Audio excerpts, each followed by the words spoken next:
Memasuki musim panen raya, ekspor manggis Bali mencapai titik tertinggi, yakni 4.200 ton. Angka tersebut otomatis membantu peningkatan devisa negara hampir 350 miliar rupiah.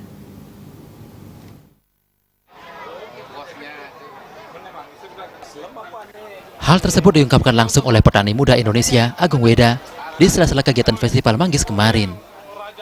Dari data tahun 2018, Bali mengirim 4.200 ton manggis ke luar negeri. Salah satu negara yang menjadi prioritas adalah Tiongkok. Ekspor tersebut pun tidak hanya membuat devisa negara mencapai 352 miliar, melainkan membuat harga manggis di pasaran pun stabil, yakni berada di kisaran Rp20.000.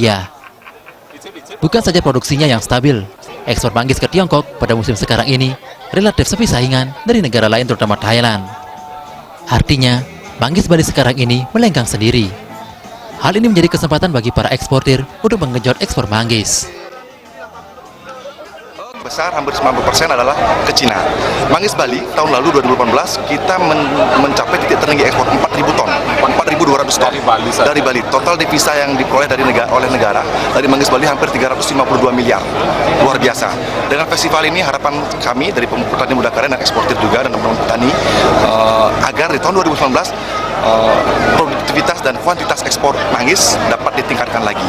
Tentunya dengan festival ini kita berharap petani nanti akan ada sarasehan. Petani kita edukasi untuk SOP, GAP atau Good Agriculture Practice untuk meningkatkan kualitas.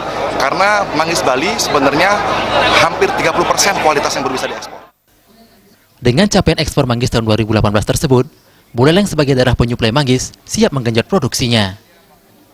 Edukasi petani manggis perlu dilakukan agar kualitas manggis untuk ekspor tetap terjaga. Ekspor manggis yang memang manggis dari Bali itu lebih diminati di pasar ekspor. Sekarang tinggal bagaimana kita mendrive dengan baik sisi perizinannya, packagingnya, kemudian menjaga kualitasnya, kemudian membuat lembaga modern katakan melatih orang-orang yang bisa memilah secara quality control buah-buahan yang keluar. Jangan sampai nanti buah-buahan yang kesana itu hasilnya kurang baik sehingga membuat ekspor berikutnya menjadi persoalan.